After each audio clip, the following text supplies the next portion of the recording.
Like every time you turn the page, the volume goes higher. By the time we're at the end, we're not at 11, we're at like 111. Welcome to Season 2 of the Kidlit Craft Podcast. This season, we're doing a deep dive into Kavian Lewis's YA thriller, Thieves Gambit. Today, we're focusing on complicated family relationships. I'm Anne-Marie Stroman, and I write for children and young adults, as well as short stories for adults. I am Erin Nuttall, and I write for young adults primarily. On Kidlit Craft, we look at mentor texts to discover the mechanics of how writers do what they do so we can apply it to our own writing. And before we get started, we wanted to let you know 3 important pieces of information. First, the new Kidlit Craft website design launched on Friday. And I don't know if you've seen it yet, Erin, but it is beautiful. I haven't. I need to look. Go look. Okay. And second, if you like this podcast, we're jumping into a new program in the spring called Ask the Author Book Club, which will be a live conversation with various authors about the craft and process of their books. So we'll all read a chosen book. You can submit your questions and then come to a live Zoom meeting where we'll interview the author and dig deep into craft. And we'll also have a live Q&A at the end of the session. I am super stoked about that because I just, you know how nerdy I am about craft. It's just so fun. I think it'll be really fun to explore with different authors and explore with our listeners. So super excited. Yeah. So if you especially liked our interview with Martine Levitt at the end of last season, that will give you a flavor for the kind of depth we get into. And our first guest in January is going to be award-winning YA author Stacey Lee.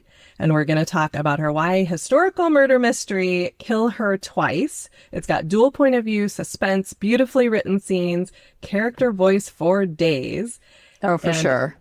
Even if you're not working on a mystery yourself, you'll learn a ton from Stacey. And I know, Erin, this book is right in your wheelhouse. Oh, yeah. I read it right after it came out and I loved it. And I gave it to my daughter and she loved it. And we just ate it up. Voice for days is a great way to explain it. I mean, Stacey really excels in voice and in history. I love history. I have a degree in history. And it's a really fun time period that I don't think we get to see a lot, in a really fun place that we don't see a lot. It's LA in the late 20s, early 30s. There's a lot of Hollywood going on. It's just really, really fun. So you can head over to kidlitcraft.com and click on book clubs to register. And last, number 3 is registration is also open for our winter classes. I'll be teaching writing middle grade for picture book authors. And I'm particularly excited for a new class called Revise a Novel with Me. So if you have a novel that you're ready to revise, come and join in the fun. And you can find out more at kidlitcraft.com and click on classes. All right, announcements over. So back to the Thieves Gambit. Erin, we usually start with vocabulary. But since I think we've all seen or experienced complicated family relationships or dynamics, let's skip right to the topic at hand. We'll be looking at how to put these dynamics on the page, but let's start with why. Why are complicated family relationships? Why are they great story fodder? It's great story fodder because of the complications, right? Stories that don't have complications are boring. And families, that's all we are. We're just a bundle of complications. People's lives are messy, and readers like to see that reflected in the stories they read. But also, when you have family strife, these are important relationships. These are relationships that, especially for teens and children, these are the main relationships. And so if there's some family strife, there is definitely some tension. And something this book is really good at is tension and adding tension. So anytime you can add some tension, it's a great idea. And the family is a fantastic way to do that. So I used to hear the advice really often that books should be so kid-focused. You should cut the parents, kill them off, do what Disney does all the time. And having adults around particularly takes away agency that kids have. Do you think that's true in novels you're reading now, or are families playing a more present role? That is definitely true that used to be the wisdom. I don't think it is the wisdom anymore. I do see a lot more family interactions in what I've been reading. And yeah, I mean, it makes sense. You know, how are you going to save the world if you can just go run and ask your mom to come and do it for you, right? So I get why that used to be the common way that to give kids, especially teens, action. But even if you look at Magic Treehouse, they travel through time without their mom.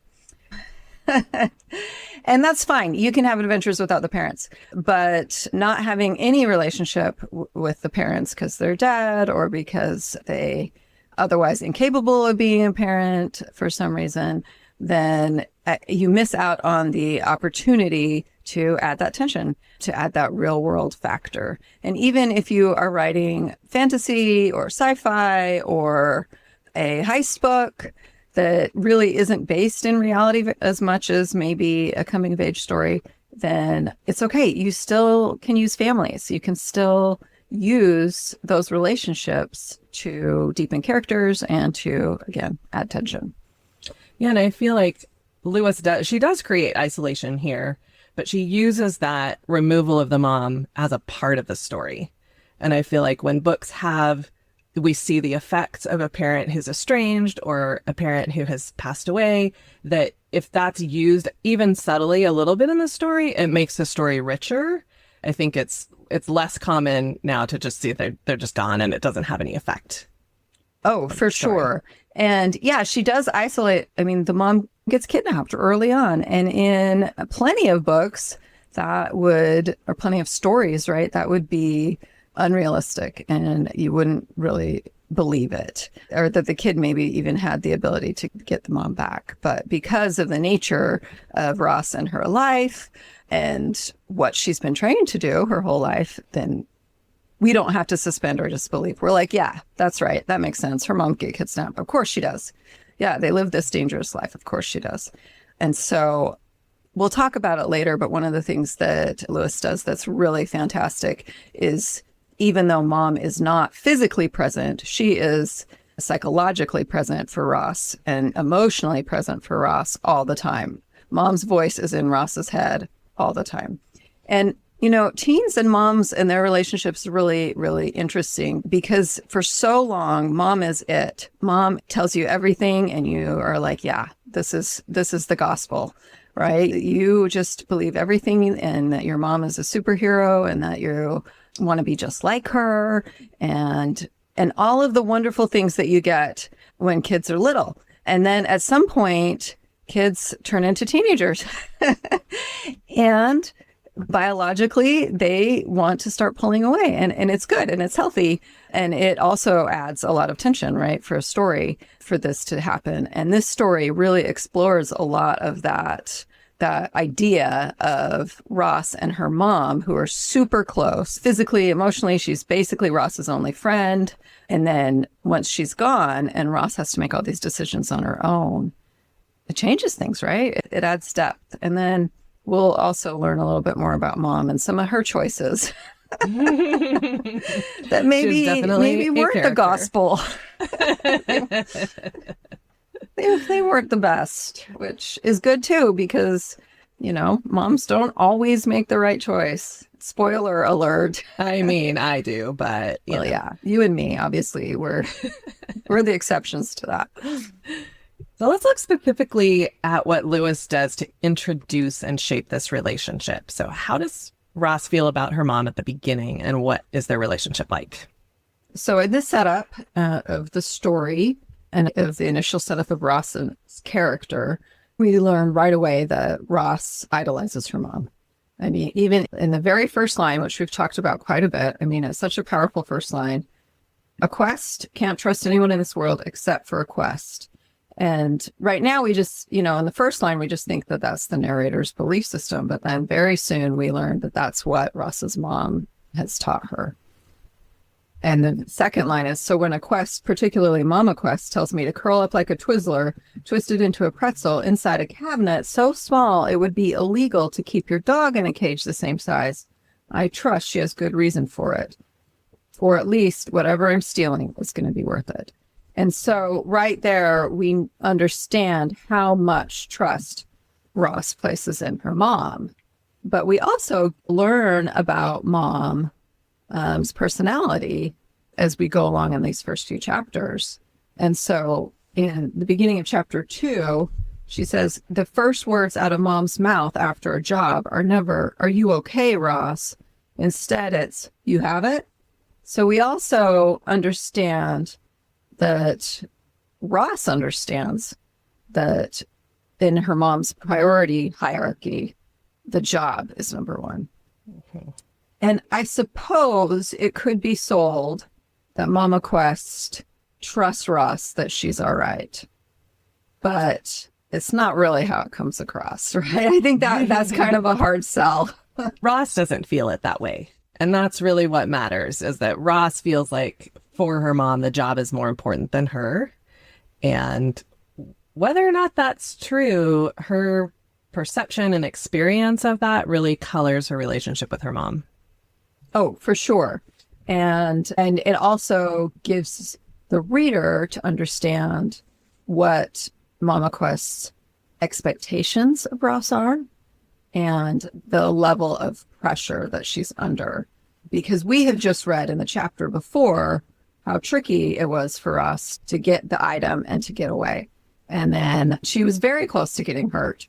And yet her mom is immediately concerned with the item that they were stealing. Ross mentions her mom frequently throughout the story. And a lot of times they are sort of throwaway lines or lines where Ross is describing herself through the lens of her mom. On page 14, she's talking about games. And she says she'd never played Yahtzee. Family game night lost its charm when mom refused to stop cheating. So we learned that for mom, the end justifies the means, right? And then right after that, we see Ross is talking about her agility practice that she has. And she said, last month I set a personal best at 6.5 feet of like jumping from one object to another, just like, which feels like a lot to me. But anyway, she says, afterward, mom told me she could jump 7.5 feet when she was my age. So yeah, mom's a little bit competitive. Yeah, or a lot, or she wants to put Ross in her place, or all of the above.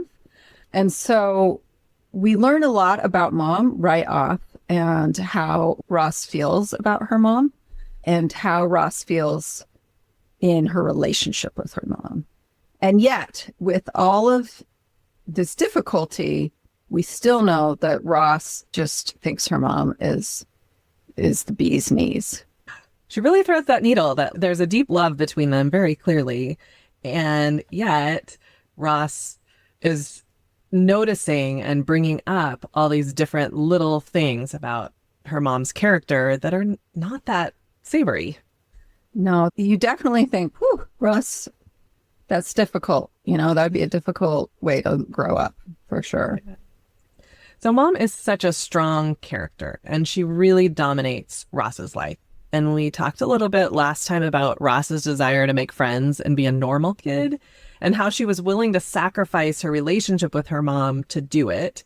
And I think that's where that she really desperately loves her mom and feels constrained by her mom comes into play. We do get that sense that she feels trapped in this life that her mom has created for her and eliminated choice. Talk to us about that. Yeah, so it is. I just think it's just really well done. This relationship between Ross and her mom is really well done. And it is what a lot of teenagers feel like, I think, is that, yeah, they love their mom. They love their mom, but they also want more freedom. And moms aren't always ready to give it at the pace that kids want. I mean, speaking from experience. And so it's a very relatable relationship, even though what we have is this not so relatable story that we're in. We're in this very fancy world and where there's also danger. Like everything is just really, I think I've said it a million times, high octane. But I think that really describes what we have is we have this story where everything is way up here. And yet, personal relationships are right in that sweet spot of normal. Well, and it's a little bit inverted, right? Because most kids are like, I would like to go travel to Europe by myself to go do something fantastic. And the mom's like, and, you know, a normal mom would be like, not the way that you think you're going to do that. Right. And Ross's mom is like, go to Europe and do this heist, but you can't do anything else, right? So she constrains her life in a different way that I think makes it exciting to read. Oh, yeah. I think that duality of normal and super not normal is part of what makes this book really fun to read. But yeah, so part of that is Ross in the beginning, we find out that she has applied to do gymnastics camp for the summer. She just wants to do gymnastics camp for the summer. She knows her mom's going to be Superman. She's really hoping that her mom will forgive her because it's just for the summer. So while she's sitting like a pretzel in this cabinet waiting for the next part of their heist, she gets an email notification inviting her to the camp, and she's super excited. And then almost immediately after that, she gets a text notification. And she said, this time it was from Mom, almost like she sensed what I was about to look at and virtually slapped my hand away. It's a great image. You're imagining her curled up. You're imagining the bright phone light in her face in this dark cupboard. And her dream of going to gymnastics camp is about to be realized. And then Mom slaps her hand away. I like it. So we also learn about her home life a little bit early on. And she says, my whole damn house was a thieves' paradise. A reminder of what I was born for. The job, the family, those should be the only thing I ever lived for. And I think if you have a kid whose parents have different expectations than what the kid wants, then that sentence right there is going to be like, oh yeah, that's how my parents are. Yeah. So in those initial pages of setting up, we do get this real strong sense of Ross feeling constrained, and it mirrors that constraint of being in the cabinet, right? She's like a pretzel in this cabinet, very tight. And that's how she feels in her life. She feels very restricted. And her family, like, this is not just a secret hope, right? It's very explicit, but, you know, she sees it in the house around her, but she's also told that this was what her life needs to be. She is. Her mom tells her on page 23, Rosalind, the family doesn't leave you. Family doesn't lie to you. Family you can trust. Everyone wants something. A lot of times things that belong to other people. People will play you like a violin to get whatever it is they need from you. People you think are your friends. People you think you can trust. They'll snap your heart in half and leave you to die. You're smarter than that, baby girl. If you're not yet, then I'm smart enough to make that choice for you because I love you. So no, you're not going anywhere. Not without me. Final decision. Oh, Mom. Mom. And Kavy and Lois knocking it out of the park, right? Like, it's this really amped up version of what we have the sense of, and then it's explicit. We know from reading the whole book, family doesn't leave you, family doesn't lie to you, family you can trust is not actually true. Right. This is really a fantastic quote from Mom in that as the reader, we think Mom's serious at the beginning. When we're reading page 23, we believe her and Ross believes her. And it's not till later that we're like, oh, Mom, betrayal city. And so this is just this really fantastic setup for that. And yeah, I just think it's just really well done. The other thing we've talked a little bit about in the past is that nothing is really hidden in the story. There's not a lot of subtlety of like where you have to guess how people are feeling or what is expected and how appropriate it is in this book and how well done it is. Because sometimes you read that and you're like, okay, I hear you know, but I don't feel that reading this. And I think it's because of all of the later reveals. Yeah, two things. I do think it's because of the later reveals, and it's, you know, these first chapters are so well crafted to set up what comes later. But also, if this had been on page 2, it would have felt very heavy-handed. But because we have that first line, then we get the perception of Mom filtered through Ross, and then we get this unfiltered view of Mom. We're like, we've been led here. Yeah, right? That makes sense. And I think it's much more effective because she's given us these seeds that have sprouted, and now we see like the full tree right here. And that actually helps us as a reader to trust Ross as well, because now we see that her perception of her mom is also the reality that mom is showing. Absolutely. So we're told that these are thieving families, and family is so important. So tell us a little bit about the rest of Ross's family. Who are they, and how do those larger family dynamics work? So they live in the Bahamas, and it's Ross and her mom, and Ross's mom's much younger sister, Ross's auntie. And she and Ross get along well, but it's very clear that auntie's not in charge. We also hear about grandparents, that they started or maybe continued, I'm not sure, this thieving enterprise, but we don't meet them and we don't know a lot about them, except that Ross seems to have a decent relationship with them, maybe not a close relationship. And there is a mysterious rift between the grandparents and mom, which I find really interesting because mom is so set on the fact that family is the only and so for Ross, family is really mom and auntie. And auntie is, I don't know, did you get like 10 years older than Ross maybe? That was something like that. She's an ally for Ross in a number of cases. She like Ross is. Can get feedback from her or get help from her in these very kind of limited ways, but she is an outside of the Thieves Gambit ally for her, and really outside of her relationship with her mother in a way as well. Right. But I do think it's really important that it's clear that she is not the person in power in their branch of the family.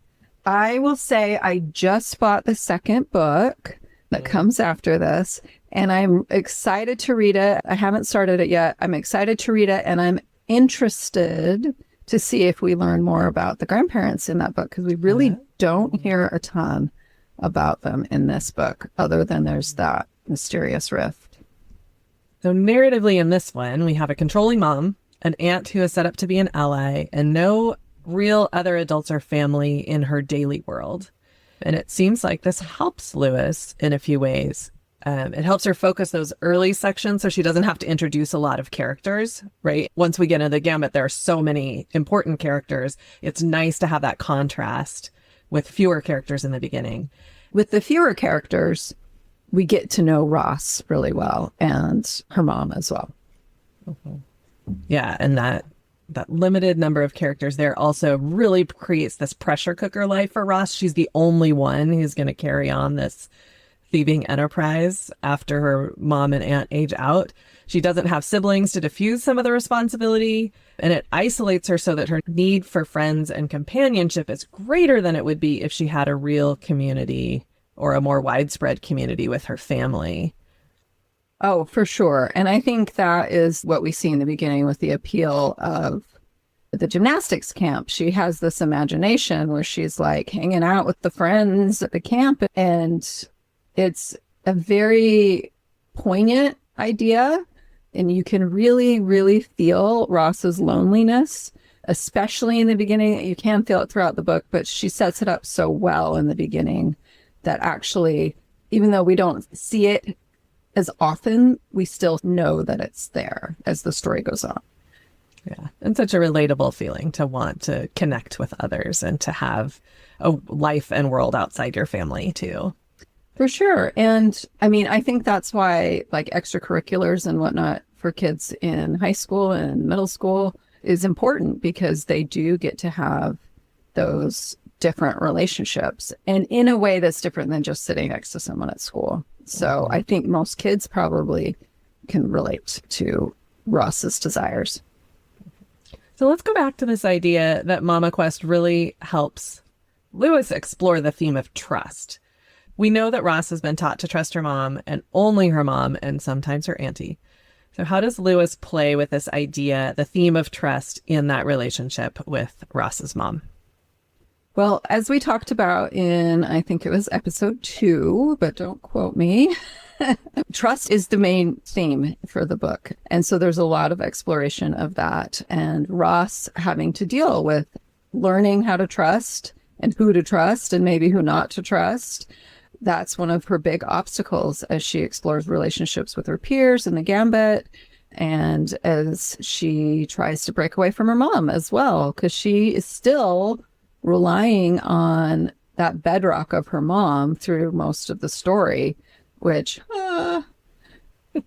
ends up adding a lot of tension and a lot of emotion later in the story. Because, spoiler alert, mom betrays Ross. I know I've mentioned it already in this episode, but still, it's just such a big surprise that mom betrays Ross to such a giant extent.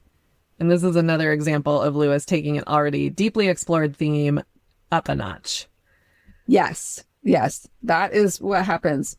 Like every time you turn the page, the volume goes higher. By the time we're at the end, we're not at 11, we're at like 111. So start us off with the betrayal, the kind of first moment of betrayal that Ross experiences about mom. So the first betrayal happens to Ross when she is 8, although she does not realize that it's her mom who does the actual betraying, but she finds out it's her mom at the end of the story. But it's a betrayal that sticks with her. So let me tell you a little bit about it so you can understand.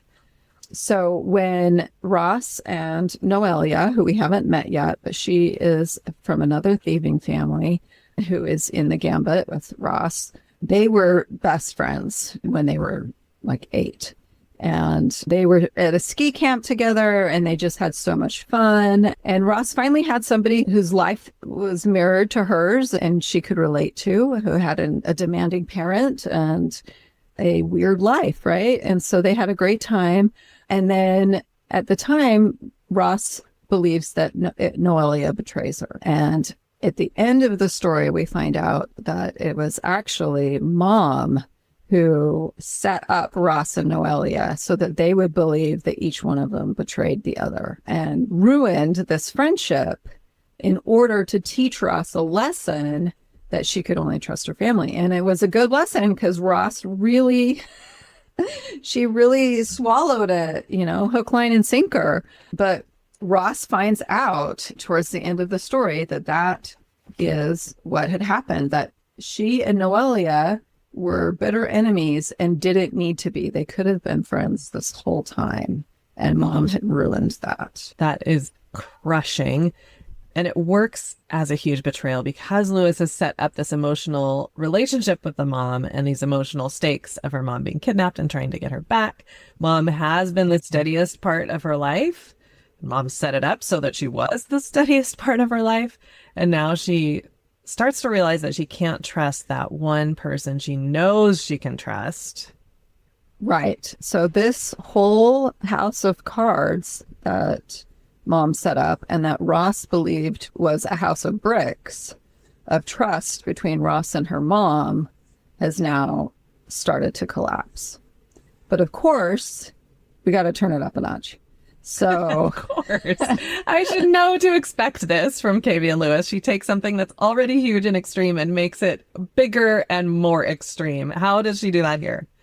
So she has mom betray Ross in another way. She has a second betrayal. Ross finds out that mom staged her own kidnapping. And mom, I know. And it's so bad because throughout the entire story, anytime Ross starts to get distracted or starts to trust other people, anytime there's a mom's voice back in her head that she can't trust anyone and that she needs to be saved. Ross is constantly looking to save her mom. It's really, really prominent in her thoughts and drives all of her actions. And now all of a sudden, guess what? She wasn't ever in danger. She never was. No one was going to kill her. So the $1 billion wasn't even a thing. Like the whole thing, all of this trauma and difficulty that Ross had been through was for nothing. What a twist. And it's such a bigger betrayal. And we can anticipate that Ross might not know what to do now. We talked about this in our theme episode, right? That the book ends with the line, "Luckily, I had a new rule number 1, trust no one." That's right. And her mom leads her to this. And not only, I think because we want to trust our parents, And because her mom had emphasized it so much, I think Ross was willing, like she was open to seeing that maybe her mom had a good reason. But then this is her mom's response. She says on page 359, "I wasn't trying to hurt you," Mom insisted, putting her hands up. "I never put you in any danger," which is not 100% true. Oh, but here's the rest of it. "I never put you in any danger I knew you couldn't handle. You're fine, aren't you?" And then Ross thinks, fine? Was this what she called fine? My sanity, my emotions, those were both dangerously close to being permanently dented.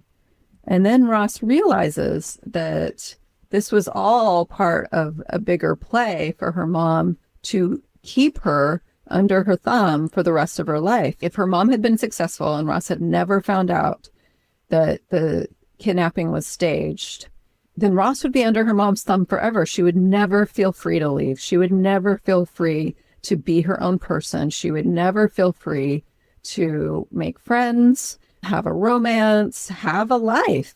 That her mom would control her for the rest of her life because she would always be worried that something like this would happen again, which is really the worst part of the betrayal. Because you got to let your kids grow up, even though you might not want them to. You got to let them grow up. And that's what the kids want, too. They want to grow up. So as a kid reading this, you totally can understand what a huge, huge burden that would be on Ross. And she's a huge hypocrite, which kids hate. Also that. If anyone Love hates the big baddie. hypocrisy, it's teenagers. Yeah. Which is fair. It's fair. Yeah. Well, and Lewis set the mom up so well where we get what we realize later is that blatant lie at the beginning that your family will never lie to you and that you can only trust your family. And she just turns that on its head. And that it was all manipulation on her mom's part. Like, oh, that's not trust. That's the opposite. Right. And so we get then back to that last line where she learns from that, trust no one. So, Erin, what are you taking away from today's episode? I think how exciting it can be to turn it up a notch for sure, right, in the heist part, right? But that's not like new information.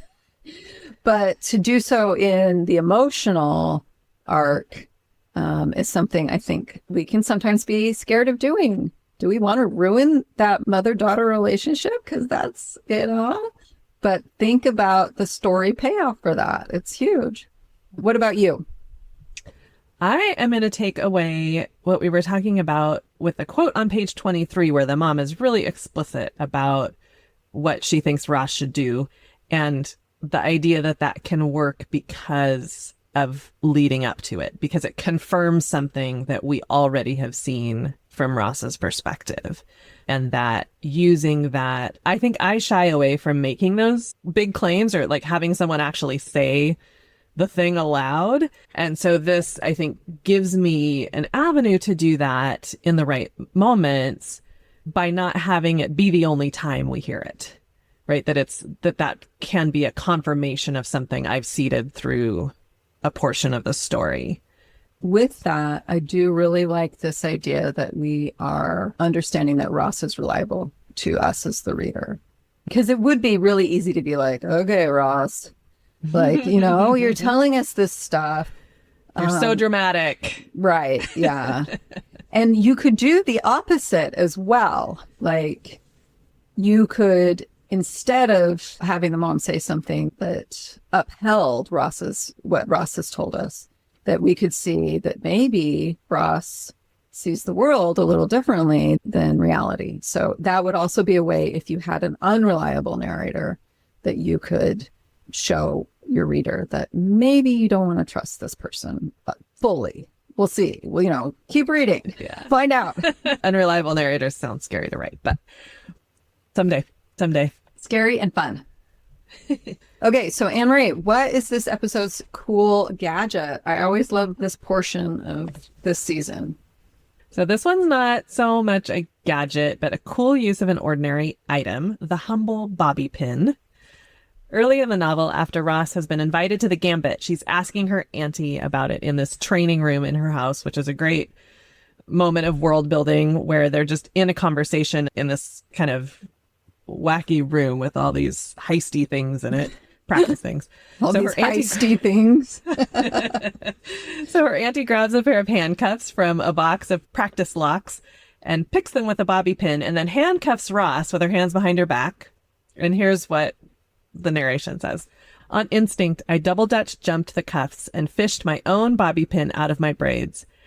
I had enough in there to build a little castle. So then she unlocks the handcuffs slowly during this conversation, and we see that it's just not a big deal. She picks these locks really easily. Then later in the novel, during the Gambit, she finds out that Devereaux has a tie pin that's perfect for picking locks. So we get another kind of common object that can do the same thing. And then Tayo has lock-picking glasses, which are kind of fun. And Ross has some multi-use lockpicks that she sews into the pockets of her jackets, and she uses those to unlock the over 30 different locks on the door she needs to get through the start of the Gambit. So lots of lockpicking going on. Right. Well, you got a Thieves Gambit. So yes, there's going to be some lockpicking. So late in the book, Ross has been handcuffed to a hotel balcony railing high up on the outside of the railing. And she's in a position where she can't reach the bobby pins in her hair without her feet slipping, because she tries it, of course.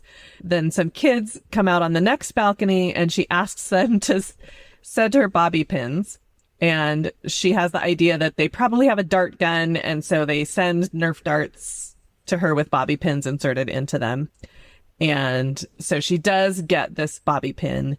And this time she unclicks the cuffs, and it happens in half a sentence. And this is cool for a few reasons. First, it's a great use of an ordinary item.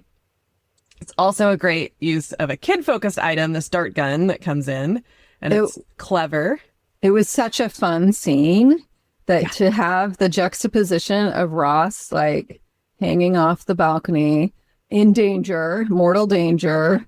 And then you have these two little kids on the other balcony who are just being little kids and using a dart gun, which I thought was really, really fun.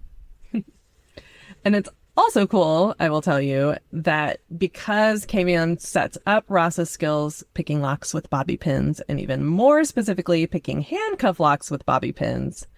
So in that first scene, we know she's capable of it and that it takes her a bit of time. And in the second scene, she uses that skill, but with a twist, because she's not able to get her own bobby pin, so she has to be creative in getting a bobby pin. And we also don't need to see that whole unlocking process, because we've seen it before. It can just happen really quickly in that sentence so that the pacing of the scene doesn't slow down. Right. And you won't be surprised that even though Ross has solved this problem, she walks into the hall and faces even more problems. She uses it as just the first in a series of obstacles. So for me, it's not just the gadget itself, but the way she sets it up and pays it off so effectively. And we could just kind of see, like, that's a nice arc. We see the bobby pins at the beginning, picking the handcuff locks. We see it at the end. Oh, ta-da. Right. But again, she like amps it. She gives us what we know, and then she amps it up after that. Right. Well, and even the use of the dart gun is just another amp up, right? Yeah. Like it adds a creative element to it. It's super creative. I thought it was really, really cute. And I like the little nod to there are regular people in this hotel. Yes. Also that. Yeah, it's a great scene. That's it for today. If you're enjoying this podcast, you can find more content like this at kidlitcraft.com, where you can find more information and register for the Ask the Author Book Club and our class offerings. You can also sign up for our newsletter for great craft tips, info on upcoming events, and more. Find us on social media at kidlitcraft, and you can support this podcast on Patreon. We've also got t-shirts, which you can find at Cotton Bureau, and there'll be a link in the show notes. Please download episodes, like, rate, and review us on Apple Podcasts or wherever you listen. And let your writer friends know about the podcast. We can't wait to nerd out with you. Thanks for joining us. See you next time.